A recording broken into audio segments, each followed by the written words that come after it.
This is Amateur Faith Night, a podcast where real-life friends talk about real-life religion, where questions are encouraged, doubt is talked about, and following Jesus is our main priority.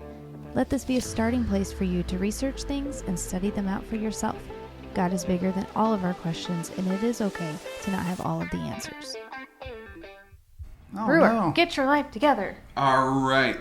Hey, we're back. We're live here from the dungeon down in the deep pits of, I don't know, hell. It's so hot outside right now. I feel like I got a bowl of soup in my underwear.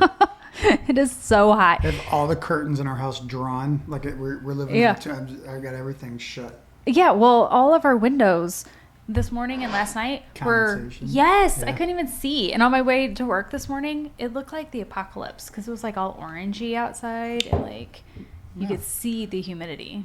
Actually, like, could taste it. Visible. You could cut it with a knife. Was that Walken? Apocalypse Now? Was it? He was in there. Yeah. Okay. All right. I don't know what that is, but that's what it felt like outside. It felt like the apocalypse. No, that was Deer Hunter. Oh, that was Deer Hunter. Yeah. And De Niro.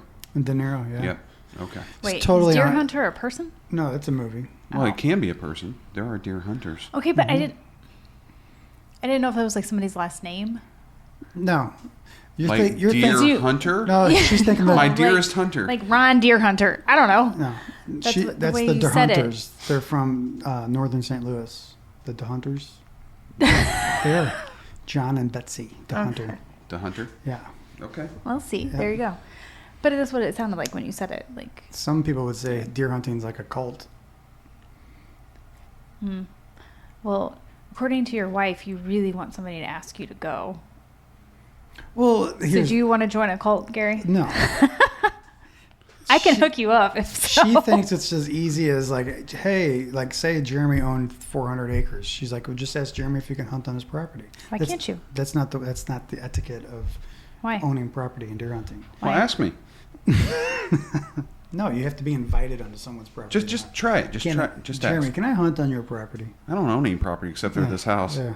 See? You actually don't own this. The bank does. Yeah. But you need to be in frame. Yeah. Because I cannot move it.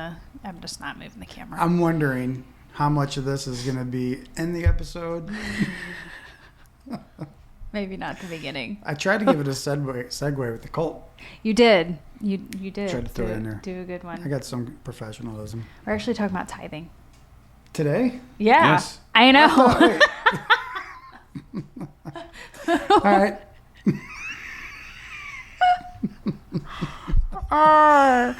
Maybe we should have clarified before we walked down here. We're going to do the other one next. Let me get my notes.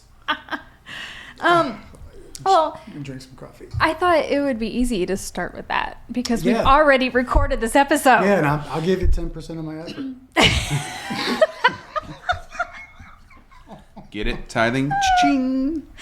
But yeah, everyone's been asking for this episode, and I'm the one that lost it, and I feel really bad. But here we go. We're going to do First tithing. Time was awesome. Gary's got the jokes. Tithing. There's a 2-drink minimum. Tip your waitress. He'll be here all week, y'all. Boom. Boom. Back to tithing. We are going to talk about tithing and hopefully recreate our episode. Never happened. Yeah, we'll do better. Maybe we'll do a live episode at one of our hard evenings at Chili's. You know, having a burger and fries and an iced tea. Okay. I don't even know where you're headed with that. But I have a son now. His name's Half Squat. What? I'm sure that's tea.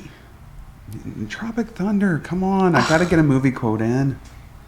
I didn't know that was a thing. Again, okay. I've seen that movie, though, but I don't remember the quotes from it. Right. It's not like the movies that you quote all the time, like Anchorman and the other guys. Okay. I'm sorry. Yeah. So I that one was lost on me. All right. So, hey, we're going to start out with the man that sits on a bed of lies. Anybody get that quote? Elf? All right. Anyway. Is it bed? I thought it was throne. Throne? I don't know. Is it bed or throne? I think it's a throne because he's talking about Santa who sits on a chair. Oh, yeah. Throne of Lies. Please tell me you've seen that movie of all the ridiculous movies you've seen. I've seen another Will Ferrell movie. Yeah. I've seen most of these. All right. So anyway, I'm not sure how this is going to go down. I don't know, but you're banging on the table. I'm going to need you to stop. But anyway, so we're about to just listen to some little clippets from a gentleman by the name of Wayne Huntley. I forget, is he in North Carolina or South Carolina? No idea. But anyway, he's like bishop of a church now. I don't think he's the pastor anymore. I've texted him, though, before. You have? Fun story. Okay. Yeah. You want to share? No. Okay. Was it a contribution? It was not. So anyway, we're going to play some clips. We'll probably put the clippets here in the video so you can hear and see for yourself. But we're just going to watch it and edit it so you don't see us watching it. And then we're going to discuss it. And then we're going to go into a lesson. He obviously doesn't do the editing, so you can actually watch us watch it. But wow. Because we're going to do like screen and screen, like picture in picture. Nice. Wow. And that is like Friends. Where do I look at? Is it up here? About this? That I do. Or is it? It's over here? Wait. I think this way. It's going to pop in down here? I don't know. Okay, anyways. So I got to get to my timestamps. Beep, boop, boop, beep. And that way you won't make a mistake, you won't be cheated, you won't be robbed of the blessings of the Lord in your life. So we're coming to concrete convictions, ethics, things that we establish in our life, principles that we will live by the rest of our lives. And I promise you, if you will live by these principles, you will be richly rewarded, your life will be blessed, you'll be happy, and great things will happen for you. Now this morning, there again, these are grown-up topics, but you need to learn them now. I'm going to talk to you about a subject this morning that in all of my years of knowing the Lord, being raised in the church, being a pastor, I'm going to talk to you about a subject that is so important that to me, it's the only thing I find in the Bible where God said, I'll bless you if you do it, and I'll curse you if you don't do it. The only thing I can find in the Bible where God said himself, if you'll do this, I will bless you. If you don't do this, I will curse you. Malachi chapter 3 verse 8. Will a man rob God? Yet you have robbed me. But you say, wherein have we robbed thee? In tithes and in offerings. You are cursed with a curse, for you have robbed me, even this whole nation. Bring ye all the tithes into the storehouse, that there be meat in mine house, and prove me now herewith, saith the Lord of hosts, if I will not open you the windows of heaven, pour you out a blessing, that there shall not be room enough to receive it.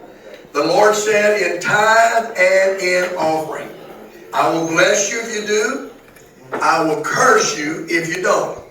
Now I want you to understand this principle works for the believer and it works for the unbeliever. I've known people in my years of pastoring that did not even come to church, but every week they sent their tithing to the church. And because of that, they had successful businesses, they had successful finances, and God blessed them. This is a principle that will work for a Christian or a non-Christian. It'll work for a believer, it'll work for an unbeliever. And that is, you're blessed if you do, and you're cursed if you don't. And that is your tithe and in your offering. So let's talk about that. Yes, let's talk about that. Yeah, let's talk about that. For context, this is a video of him talking to a bunch of children. Yeah. Children, like They look like they're about maybe 10. 10 and below. There's some little kids that are sitting in other people's laps. Yeah. My favorite part was that kid that kept getting up, though. I like when he said, this is the most important thing you're ever going to hear. The kid's like, peace. Nope. I'm out. It's like those Holy Note videos. Have you seen those? Oh my gosh, yes. I don't get it. Nope. So to start it off, I mean, he's kind of leaning into the prosperity gospel. Right. I mean, Right, because he's saying you don't have to be a believer as long as you give your money to the church. Mm-hmm. Then you're going to be blessed. Then you're going to be blessed. God's going to give you all this stuff. Yeah. Which I think we'll find out in this video later on. He contradicts what he just said. All right. I read ahead. So we're going to jump to the next. Oh, so just in case you guys want to know, that timestamp was like from 2.5 minutes approximately to 5:20. I will also put the video in the entirety in the like about section. Also, disclosure, we don't own the rights to this video. We're borrowing it from another online public source. because it's on YouTube, right? And we are critiquing it as fair use. We're not playing its entirety, but yeah, you can always watch the whole video. The name of the channel is called Top Rocks, so it's on YouTube. It looks like it's like videos of all their kids' programs, and he does most of them, I think. Oh, those poor kids. Right. I'm just saying, like, the youth, like when you're dealing with small kids like that, you need somebody that's really engaged. Like, there's no possible way those kids are getting anything out of that. Right. In general. Right. Some old guy standing up there in a suit. They're talking about money. They're not listening. There's no way that they're engaged in that. Yeah. All right, here we go. So that we can be trusted with souls. Also, let me emphasize this to you this morning.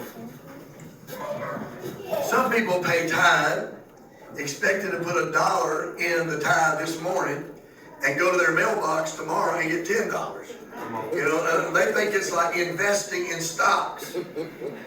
Tithing is not investing in stocks. You are not tithing to get something. You are tithing because you have been given something. You are realizing God has blessed you and you're reciprocating. Very important that you understand that tithing is not a scheme for wealth and success. Now, a lot of preachers, television, media, they will try to get you to give money, and they will promise you if you'll send $100 to their ministry, in a week you're going to get $1,000 in the mail. I just want to say that's not biblical. It is not a get-rich scheme. Okay, but he literally just said it was. What? I think that was the way to... Now, granted, this is at like 13 and a half minutes into this. So he does circle the wagons. I'll give him that. But I think it's a way to legitimate... What's the word I'm looking for? Legitimize? Yes. Oh, I was like, I don't know where you're going with that. What he's trying to say. Because he realizes, yes, it should not be a get-rich scheme. But if I promote it as one, people are more likely to give. But I'm going to tell them it's not. I think that's the plan. Is that a fair assessment, or do we think it's a fair assessment? I mean, I guess. I feel like he completely doubled back on what he said to begin with. So either you get rich from it or you don't. Which one? God's either going to bless you or curse you. Oh, yeah. I can't wait to talk about that. I mean, I don't know. He could be like Creflo Dollar and say, I can believe God for a $65 million jet. I don't know who that is, but I know Kenneth Copeland has a jet. He's got more than one. Yeah. And maybe that was the TV preacher he was talking about. Yeah, it might be. All right, here we go. Maybe he's just jealous he doesn't have a jet. Guys, hey, for those that attend his church, buy the man a jet. Come on. Give me you get a Cessna. Yeah. Come on. It wouldn't be that much. You probably just, I don't know, have to mortgage the church and everyone's houses. Get rich scheme. However, I can tell you that if you will honor God, if you will tithe, there are promises in the Bible that God will take care of you. Amen. And above and beyond all that, the spiritual is more important than the physical. And to not tithe, I'm just going to bring it on down here, to not tithe is a sin. And we can't be saved with sin in our life.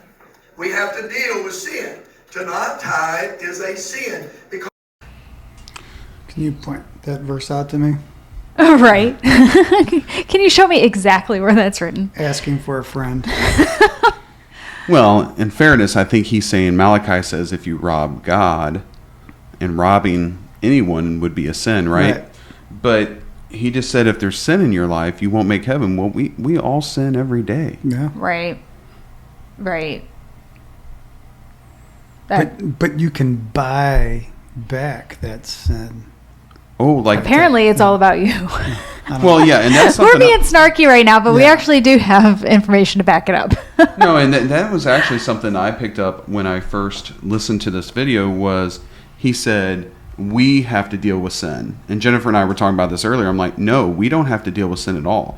Christ dealt with sin at Calvary. He dealt with it, and he took care of it. Now we are to abstain from sin, but we're not to deal with it. It's not our struggle. Right. Well, thank God, because we'd all be in trouble.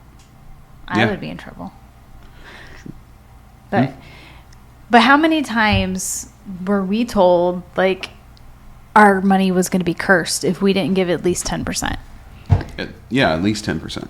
I remember literally sitting on the platform one Sunday at church, and the pastor's wife looking at me, and she asked me to go get her a tithing envelope, is what the thing was. And she's like, I got to give my money because I got paid yesterday, and I don't want my money to be cursed. And that was the first time I think I had ever actually heard somebody say that, like, specifically. Well, the church we had left was very into prosperity gospel. Very into prosperity gospel, yes. Yeah. Yeah.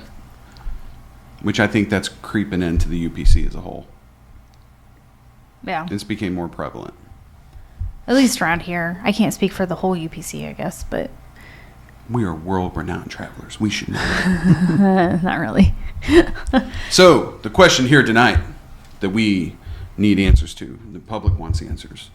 Are Christians required to tithe to a church or denomination? Or at all. Or at all. Yeah. So let's give some quick little facts. The Old Testament example of tithing that we see mentioned is maybe Abraham, possibly. However, Abraham never tithed or gave, he never officially tithed. He gave 10% of the spoils of war. One time that we see an example of, and it wasn't of his income, it was he went back and plundered, and what he plundered, he gave 10% to, I want to say, was it Melchizedek? I have no idea. That sounds good. Because, like, Abraham was, I mean, nowadays they would say you need to tithe to your pastor, but, like, Abraham was the father of many nations, so if anyone was tithing, it would have been to him. But he gave 10% of the spoils of war as a one-time thing. But to be fair, Wayne Huntley does say in that video that we did not play, the part we did not play, he told those kids to give of their birthday and Christmas money. Mm-hmm. So, I guess that would be the same kind of thing. I guess so. Their spoils. Spoils of war. Excuse me, y'all. I'd say that's a slight bump of the table. That was a spider for all you animals lovers out there. I'm sorry, but Jennifer would have threw her mic and coffee in the air and everything else. Rumor has it, since he's been a resident of this home, he hasn't tithed once. Oh, that's what happens. He's cursed. Yeah, he's cursed. I cannot believe you just did that with your hand. Right. He's got a tithe. Who knows if Ethan's still recording? Oh, the green light is on. Okay. Don't do that. Maybe that's why, because we are cursed and we lost the episode. We might have, yeah. See if this but in that example, the Old Testament where Abraham did give 10%, which tithing does mean 10%.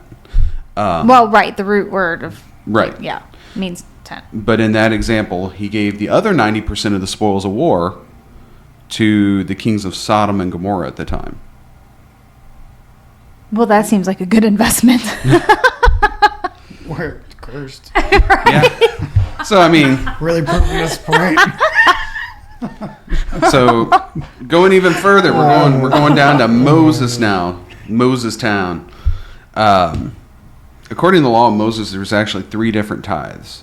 2 were yearly, and 1 was every 3 years, and it came out to 23.3%. So, if you really want to get biblical about it, and you really feel that you have to give, otherwise it's a sin, your soul's going to be damned, you need to be giving approximately 23.3% of your income. I guess your spoils of war, your birthday money, Christmas money. Okay, but this is a stupid question that you probably have either A, already said, or I knew this the first time we recorded this months ago.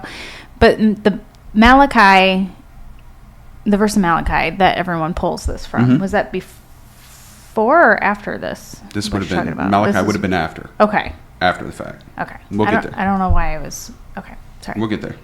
Brain fart. So the first tithing that we see actually listed under the law of Moses was a Levitical tithe. It was yearly. It was a 10% tithing. Leviticus 27:32. Who wants to get that? Yeah. Little heads up. Come on, Gary. You should have been ready for this. And babe, why don't you get Numbers 18, 20, and 21? Well, I got to answer this thing. The app page wants me to rate the Bible. I'm just going to. It's good. The Bible's good. Do you love the Bible? Like, who puts no on that? Right. doing? Numbers what? Numbers 18, 20 through 21. Okay. Leviticus. Come on, Gary, get your life together. Sorry. This, that was... What's chapter? Leviticus 27, verse 32. 27. Let's scroll down to 32. And while I'm scrolling, let's say a small prayer for the spider. Oh, he's gone. He's gone. But that's disgusting because you had paper like right here and you still used your hand. Yeah. Don't do it. And concerning the tithe of the herd or the flock of whatever passes under the rod, the 10th one shall be holy to the Lord. Okay. And, babe, if you'll read Numbers 18, 20 through 21. The Lord spoke to Aaron, "You will have no inheritance in their land, nor will you have any portion of property among them. I am your portion." Am I reading that right? Yeah. Okay. "I am your portion and your inheritance among the Israelites. See, I have given the Levites all the tithes in Israel for an inheritance, for their service which they perform, the service of the tent meeting. No longer may the Israelites approach the tent of meeting, or they will bear their sin and die." How far did you read? To 22. Okay, now read 26 through 28.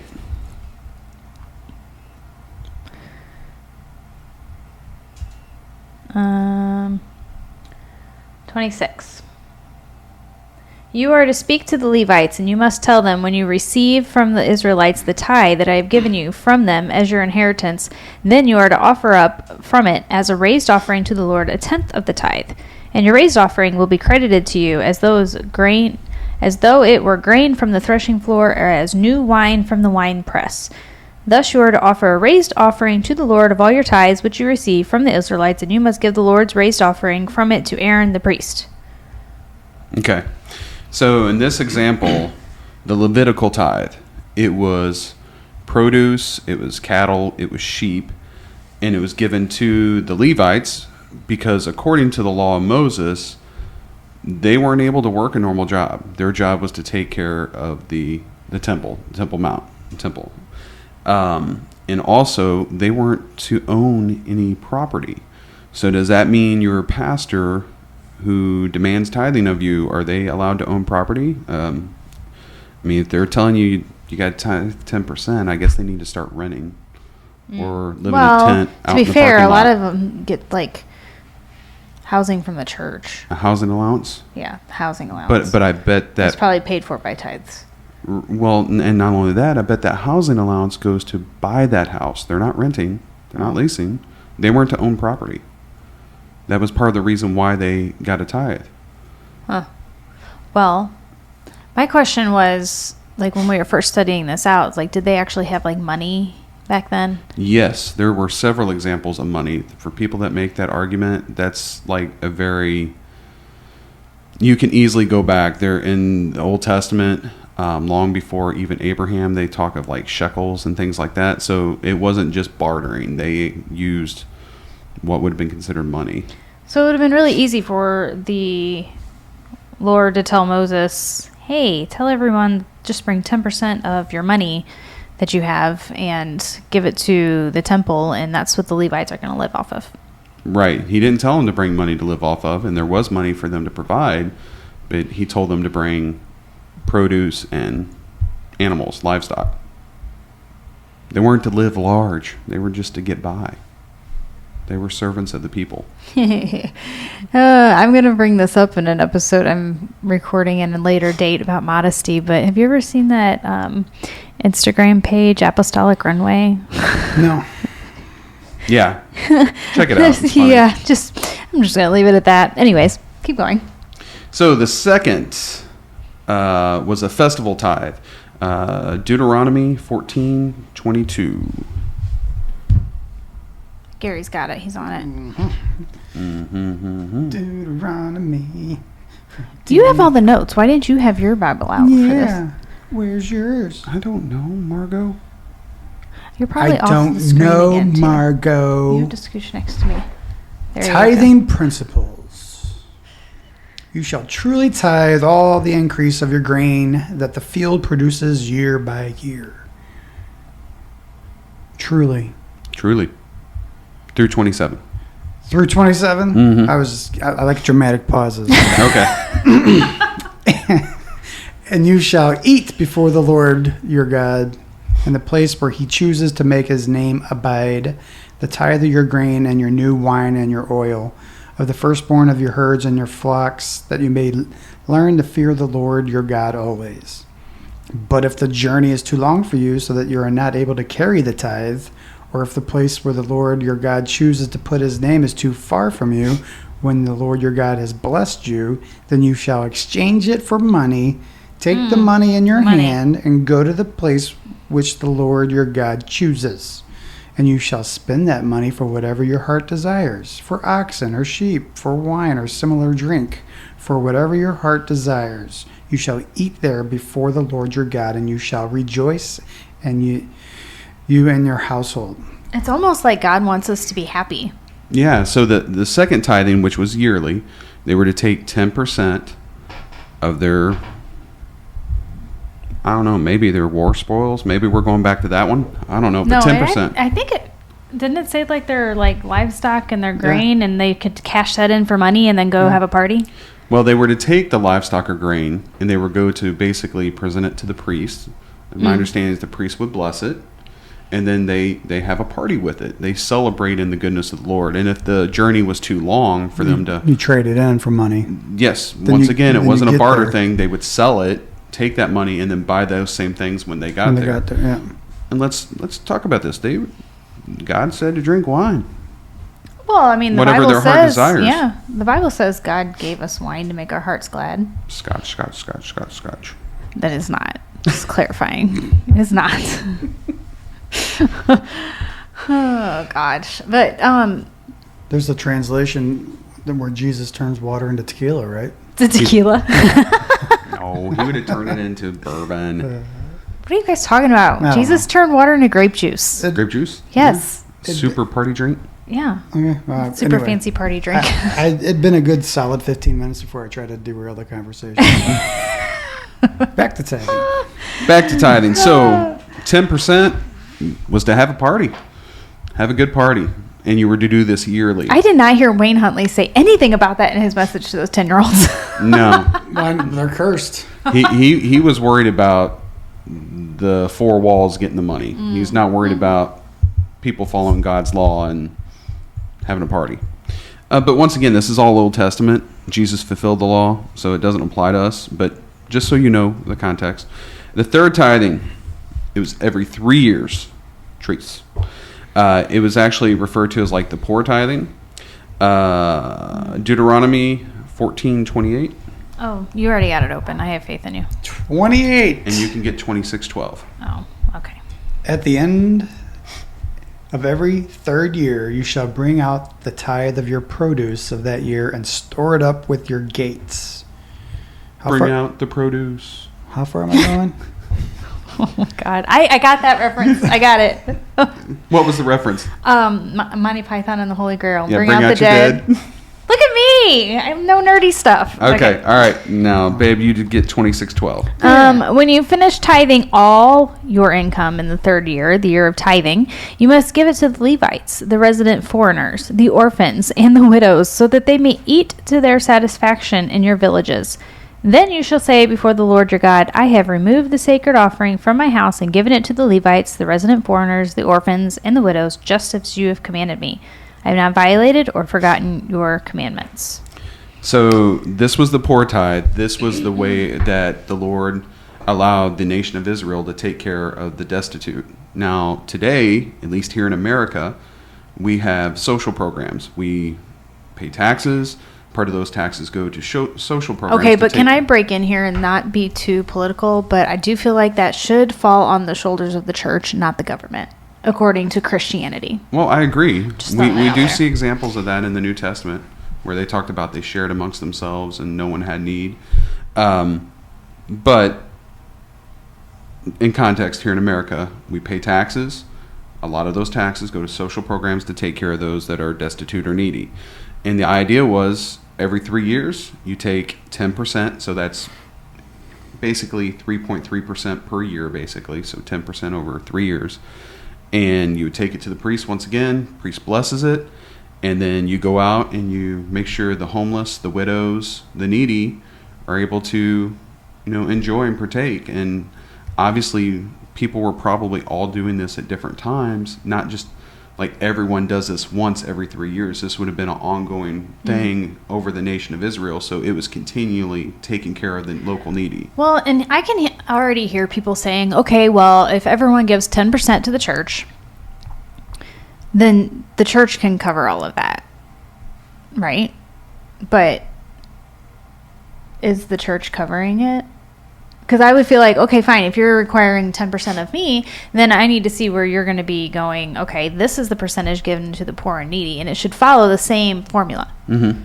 So this tithe, the one that's every 3 years for the needy or the poor, this is actually linked to Malachi chapter 3, which we're going to get into here in a minute.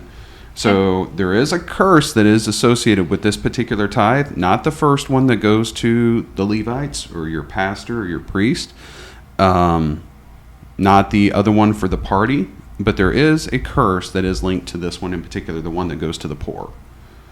And that is found in Malachi 3, and we'll get to that here in a minute. Go ahead. I'm not waiting very patiently. I want to hear what this Okay, is. well, we'll get there. Tithes were required of those that farm the land, going back to Leviticus chapter 27. So those that were like skilled laborers, like woodworkers, metalsmiths, things of that nature. I don't know if they had physicians. I know they did in the New Testament. Luke was one, but people who were like skilled laborers, they didn't tithe. It was those that worked the land, produce, farmers, that sort of thing. They were the ones that were required to tithe, because once again, we're talking about taking food and produce for all three of these tithes. So it was never really a transaction of money. It was always food and never had anything to do with money. And Jennifer already touched on this earlier. Some would argue that money was something that they didn't have back then, but we already seen example where God said, hey, you can trade this stuff in for money and use the money to rebuy the same stuff later.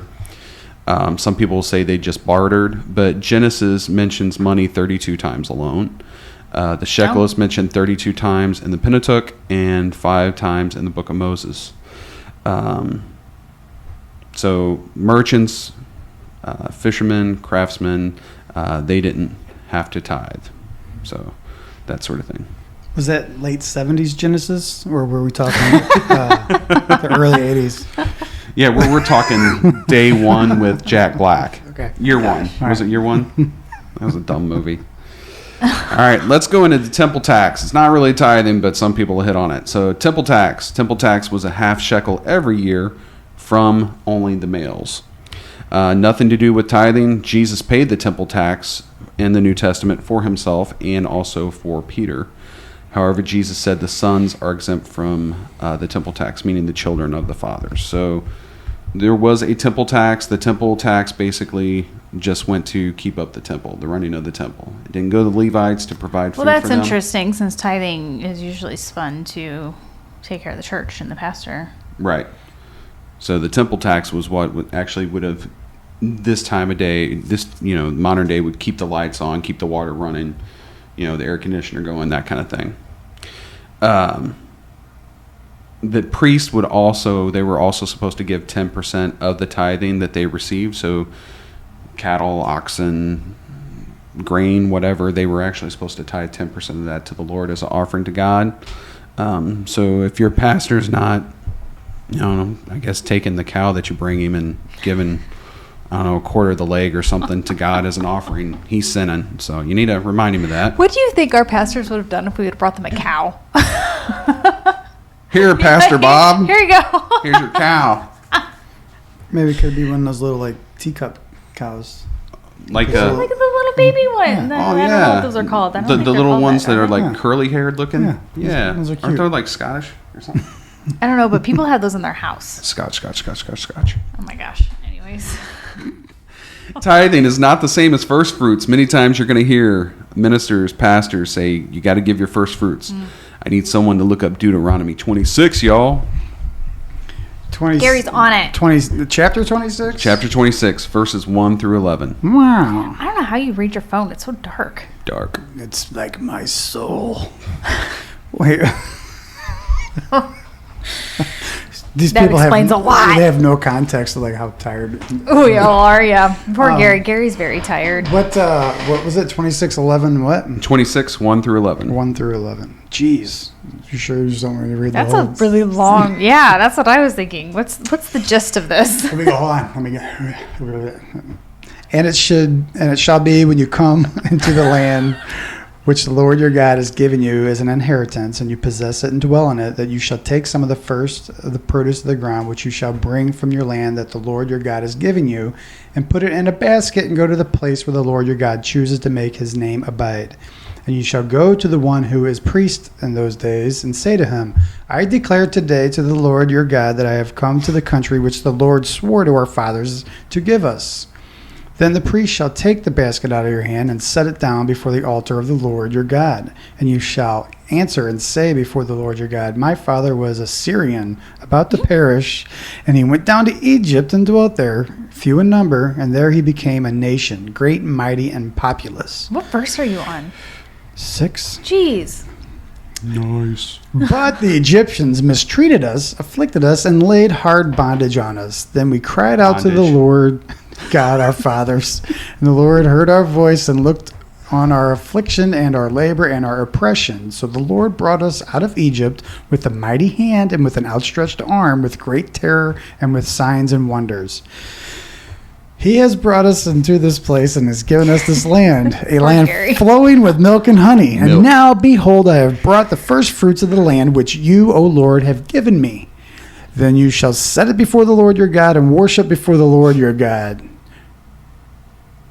That's it. That's Cool. all the way to 11. So how many times have we heard, Jennifer, growing up as adults, you got to bring your first fruits, and the first fruits would be what? Oh, that's your net income. I mean, your gross income. Yep. Not your net. Your gross Ew. income. Yeah, gross income. So they would say your first fruits is your gross income, and they would correlate that to tithing. This was an offering. This wasn't a tithe. And once again, we're talking about animals and produce, and it was more of just a party. They would thank the Lord for the blessings he gave them. And They're keeping everybody alive. yeah, It Right. was hard times back then. hard times. Hard times. I mean, it was a difficult existence. And it's like the 70s. There's gas shortages, high interest rates. Wait, that's today. Dogs and cats living together. Mass hysteria. Ghostbusters, y'all. For those that don't know, Ghostbusters. Anywho. Jen's gonna jump. All right, now, Jennifer, I'm going to let you read Malachi 3. Oh, okay. Like one verse? Nope. Okay. Oh my gosh, I'm in this group message and it like will not stop. It's pinging. Yes. It's Kelly. So before she Yeah. reads Malachi Makes sense. 3, as you can see from Oh, that's Mr. Micah. Huntley, Just this kidding. verse is used to generally scare people that God's either going to bless you or curse you if you do or don't tithe. So, Let me ask you a question about old boy in the video. mhm. Do you think that he's just a product of the way he was raised too? No. Maybe. I don't know, maybe. I'm Maybe. Like cynical. not. I mean, by not truly understanding what tithing, like, because tithing is taken on a life of its own, but I don't feel like it's a new natural or a new phenomenon. I think for a while now, it's been manipulated or misunderstood. Oh yeah, this is not just a UPC thing. This Yeah, is so across maybe that guy denominations. believes everything he's saying. Well, maybe he does, but here's the way I look at it. It's possible. In all fairness, maybe he does. But at the same time, I'm not a full-time pastor, and I can devote Right. 3-4 hours of study over a period of a week or two to figure this out. Right. And that's what he's supposed to do. So he should have time to not just cherry pick a verse to use out of context so Right. it matches his To a group, agenda. Right. to a And- group of impressionable young people. Right. Right. Children. Yeah. You Children. may or may not be paying attention. That's has I yet know to that be one seen. kid was. But Malachi 3:10, bring the entire. No, 3:8 through 10. Oh, Yeah, you're not getting off that easy. oh, Yeah. sorry. Yeah. Crap. Hold on. I don't know where 8 is. Where's it at? Try it right after 7. Well, 7 starts all the way up here, but... It's before 9. All right, well, let's see. Here we go. Can a person rob God? You indeed are robbing me. But you say, how are we robbing you? In tithes, and my version says contributions, but I'm pretty sure the KJV says offerings. You are bound for judgment because you are robbing me. This whole nation is guilty. Bring the entire tithe into the storehouse, so that there may be food in my temple. Test me in this matter, says the Lord, who rules over all, to see if I will not open for you the windows of heaven and pour out for you a blessing until there is no room for it all. Then I will stop the plague from ruining your crops, and the vine will not lose its fruit before harvest, says the Lord, who rules over all. All nations will call you happy, for you indeed will live in a delightful land, says the Lord, who rules over all. Can I just point out that this is for a specific specific group of people in a specific situation in a specific time? Who was it for, babe? The Israelites. Israelites. Yes, that is true. This curse or blessing, either one, is linked to the nation of Israel, those that would have been living under Mosaic law. If you want to know more about this, read chapter 3 in its context, and then also read Nehemiah chapter 13. Nehemiah chapter 13 actually explains what was going on during this time period that brings us about. Just to give you a little breakdown, because we're not going to read all of that chapter, Nehemiah chapter 13, what was going on is there were priests that were taking the needy and the poor tithe that was being brought, and then instead of distributing it appropriately to those that were in need, they were actually using it for their own gain, or they were selling it as profit for their own gain. And so God was telling the nation of Israel, look, if you don't get these guys to straighten up, I'm going to curse you because you're not taking care of the needy. That's how upset God was about the human condition took over. They started taking some... They got greedy. Yeah, they put their hand in the till. Yeah. And God's like, hey, enough of that, or I'm going to do this. Right. Yeah. But it says, bring the entire tithe into the storehouse, so there may be food in my temple. It literally says food in my temple. Right. Once again, we're not talking about money. Yeah. So also, can we just point out, the storehouse is not talking about a church or the temple in general. It's talking about a specific place. In my notes in my Bible, it says, refers to a kind of temple warehouse, described more fully in Nehemiah, like you just said. It's used as a place for storing grain, frankincense, temple vessels, wine, and oil. Yep. So it wasn't the actual temple. He's not telling them to bring all the food to the church. It was a storehouse. Right. That was managed facility. That was managed by the Levites. Who got greedy. Yep. So then why are all of these really rich pastors running around with 6 or 7 different cars? Wait, never mind, sorry. Yeah, well, just like Jesus. What's that song? Would Maybe Jesus wear Rolex on his television show? Yeah. Would Jesus wear Rolex on his television show? Would Jesus be political? If he came down to earth, have a second home in Palm Springs, try to hide his worth. Take money. Do you really know all the lyrics? If he came back again, say he's been talking to all those preachers, say they've been talking to him. Yeah. You're a nerd. I know that one line. Gary's like, I got nothing. Sounds good. Ray Stevens, old country singer, popular in the 80s. All right, anyway. Anywho. So that is our examples of tithing in the Old Testament. Now we're going to break down just quickly New Testament tithing. Where is tithing in the New Testament? In Luke chapter 11, verse 42, Jesus did command the Pharisees to tithe. He did. However, taken in consideration, they would have had to tithe because they were under the Mosaic law. The law had not yet been filled because Christ had not yet been crucified and risen. So, and they weren't believers to begin with. So they were tied to the law. When we see examples of giving in the New Testament, once again, it's generally towards the needy. If we look at Acts chapter 20, verse 35, they say it's more blessed to give than receive. And that's not talking about to the church. It's to those that are impoverished or in need. 2 Corinthians 9, 1 through 9. God loves a cheerful giver. Look at that chapter. Has nothing about giving to the church. It was an offering that Paul was asking people to give to the needy as he would distribute on his travels. 2 Corinthians chapter 8, verses 1 through 4 says they gave out of great poverty so that others that were less fortunate than them could be taken care of. So these are all examples of giving in the New Testament. And then lastly, this is one that you'll hear a lot. Preachers stomping and sweating and spitting. Pressed down, Oh shaken. my gosh, yes. How's it go? Pressed down. Something and running over. Yep. But anyway, they tried. Pressed down, shaken, Something or other. and running over. There's a song. Here, look it up. Luke 6:37. Well, okay. I was looking up a verse that I was thinking about whenever you were talking. So Luke 6:37 says, "Do not judge, and you will not be judged. Do not condemn, and you will not be condemned. Forgive, and you will be forgiven. Give, and it will be given to you. A good measure, pressed down, shaken together, running over." That's the word we were missing. Will be poured into your lap. For the measure you use will be the measure you receive. Yeah. So that's just talking about That's that's not giving of food. That's not giving of money. I know it's all about judging. Right. Yeah. Right. So it has to do about giving compassion, giving grace. Has nothing to do with giving money to the church or even the needy in this situation. But that's how they'll use it because they'll pull that out of context. Wait, so people pull stuff out of context in the Bible and use it for their own advantage? What? Who thought? What? No way. What I was actually thinking of, though, when you were saying all of that, was Galatians chapter 3. And when I don't know, you always hear, like we were talking about, people say you're going to be cursed if you don't give your tithing. But Paul says, for all who rely on doing the works of the law are under a curse.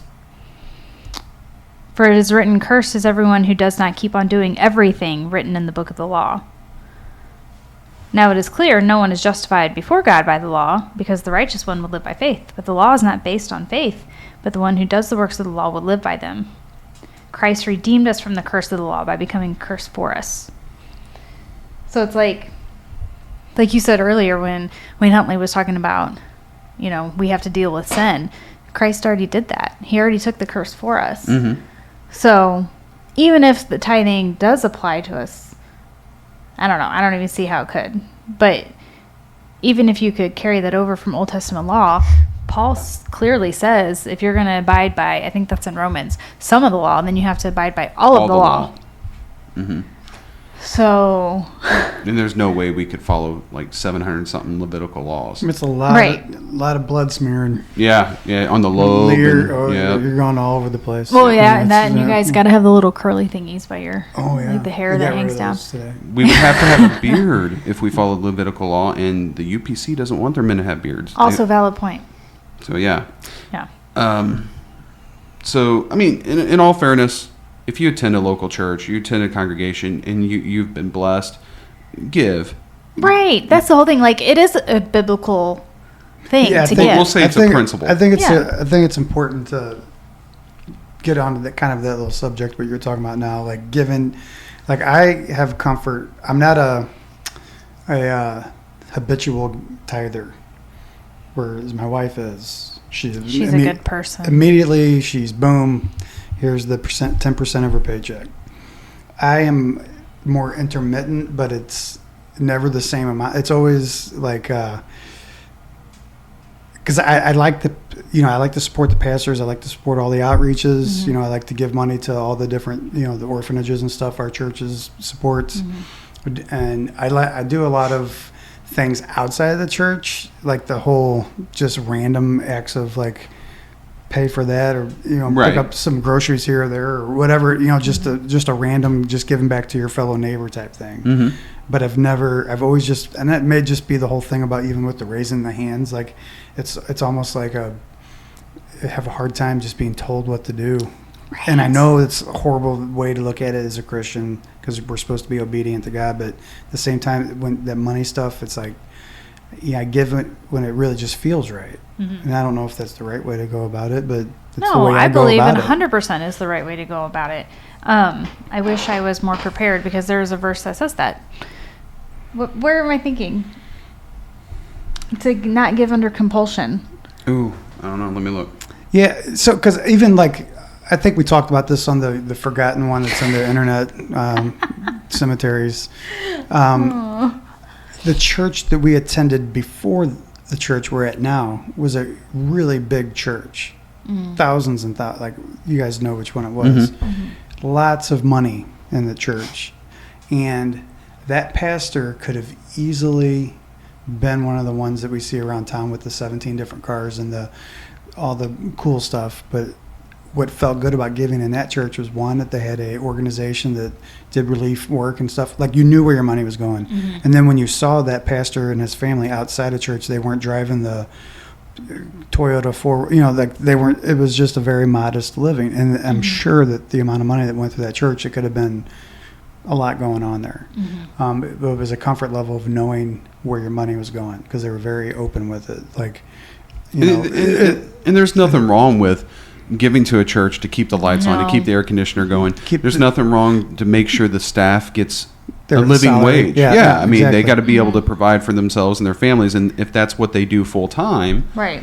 then they don't have time to work a job like the rest of us. And I think it's important to note, like, just as we're not under the law, they're not under the law either. So it's not like they can't own a house, or Right. you know what I mean? Like, that is their job. The churches today, like modern times, aren't set up like they were before. I'm sure it's different than even in Paul's time, So yeah, 100% give to your local church. But I think that But it's not a requirement. You're not going to go to hell You're if not you gonna be don't, or if you cursed. can't. right. Yeah. God doesn't dislike you. He's not going to curse your And I money think- and your income if you And don't I give. think that's the distinction that we're trying to make here is the whole, just if you miss a little, if you don't do the 10% every 2 weeks, doesn't Right. mean you're not going to heaven, or you're cursed. Or you're sinning, or you're sinning. cursed. Yeah. Especially when you look at it in the context of, like Jeremy laid it out. I mean, it's a lot of misconstrued information. Right. And I know that, like, a lot of churches teach that 10% is a biblical principle, but it's not like a requirement. And I still don't, I mean, maybe, but I feel like that's just stretching it a little bit, because I don't feel like we nitpick anything else like that. Right. So, Don't mix your fabrics, y'all. I mean, seriously though, why isn't that a thing? Yeah. You're making sure you got a fence around the top of your roof so people don't fall off. Also valid. It's a Levitical law. If you owned a house, you're supposed to have a fence on top of your roof so people didn't fall off. Yes. Well, Yeah. then that's going to keep Jesus out, or it keeps the people. Then no, someone got lowered through a roof. That's right. They did. To Jesus. That guy's not healed now because there was a fence around it. But, like, I've heard ministers preach that, yeah, you have to give off your gross income, not your net. You have to give 10% of your tax return. You have to.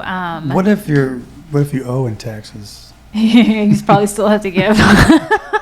And based on that logic, that same pastor would be like, okay, so I get 10% 10% back. back. Yeah, Yeah. you owe me money, buddy. But so, anyways, somebody had brought this to our attention several months ago, this tither's prayer. And I think that it's also read in Wayne Huntley's church, but it's also read in churches around our area too. So I know that it's a Tither's thing. prayer? Tither's prayer. Interesting. Yes. Go ahead, baby. I am a tither. Today I joyfully bring my tithe into the storehouse. Unless it's a warehouse, it's not true. But anyways, I digress. Therefore, the enemy is rebuked. The curse is broken, and I live under an open heaven. I thought Jesus was cursed for us because he hung on a tree. But again, I digress. My whole family is saved and walking with God. I have perfect health and abundance and divine favor and blessing.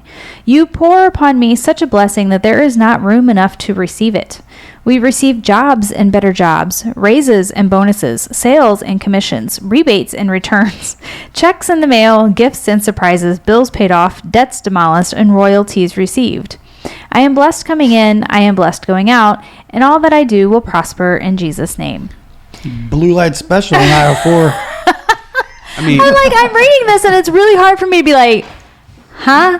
Because let's break this down just in my own personal Break it down. life. My own personal life here. When I paid 10% plus some religiously every month, every 2 weeks, Even during a time period that I lost over $30,000 a year during a pay cut. Right, which was a lot back in 2008. Yeah.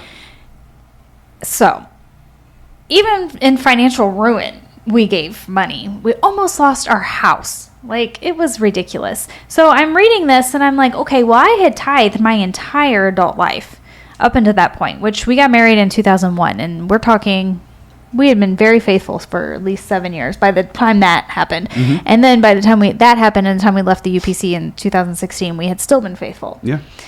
My whole family is saved and walking with God. That didn't happen. I have perfect health and abundance, walking in divine favor and blessing. That's not true. I have diabetes. There's that. You pour upon me such a blessing, there's not room enough to receive it. Okay, well, I'll take that because that is true. He saved me. So there's that. We received jobs and better jobs. Well, I actually lost a job in that time, and you lost a bunch of money at the same job and got demoted for no fault of your own. Raises and bonuses, sales and commissions, rebates and returns, checks in the mail, gifts and surprises, bills paid off. No one paid my bills off, especially not the church. Debts demolished and royalties received. I do receive royalties now because I have a book. Yeah, and let me tell you, we're living large. For the people out there that are like, oh, you wrote a book just to make money. Yeah, let me tell you, it took a long time to even make the money back that was invested in the book. Right, and it's not because it doesn't sell, because it does, actually. It's just, I have a price solo. You should write a follow-up book. I'm working on that, Gare. I'm working on that. Anyways, I'm blessed coming in, I'm blessed going out, and all I do will prosper in Jesus' name. So this is just, once again, the prosperity gospel creeping in. Right. And the way it's prayed, it's almost like modern day manifestation. The whole idea of like new age. Yeah, the new age. I think it, so it will be. And can I just say, again, not that I'm against giving to your church, because I'm not. I give to my church. Like, I think you should do that. God did bless me.